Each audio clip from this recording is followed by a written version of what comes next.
இந்த பெரிய கப்பல் இந்த ஆற்றுக்குள்ளால் போன உடனே அமைதியாக ஓடிக்கொண்டிருந்த ஆறு எவ்வளவு அலைச்சத்தம் போடுதுன்னு பார்த்தீங்களா? இப்போ தான் அந்த அலைச்சத்தம் அமைதியானது.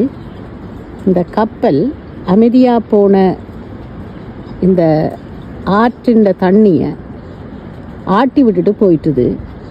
அது ஆடி அலைச்சத்தம் போட்டு அடங்கி போயிருக்குது.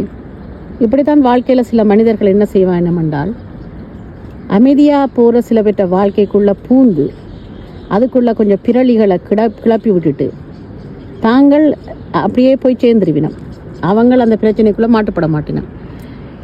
ஆனால் அந்த பிரச்சனையை எடுத்துக்கொண்ட மனிதர்கள் இந்த ஆற்றை போல சட்டார் புடாரண்டு அடிபட்டு குத்துப்பட்டு அழுது குளறி நித்திரை இல்லாமல் சாப்பாடு இல்லாமல் ஏங்கி மனக்கவலை வந்து வருத்தம் வந்து இப்படியாக வந்து கடைசியாக என்ன முடிவுக்கு வருவினம் என்றால் அதுவும் கடந்து போகும் என்று அமைதியாகிடுவினம்.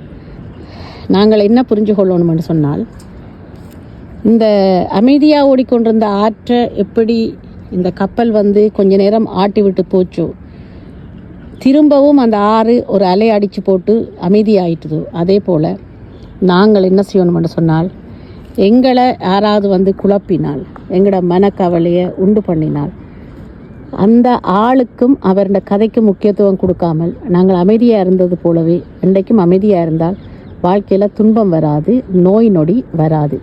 இது இன்றைய என்னுடைய தத்துவம்.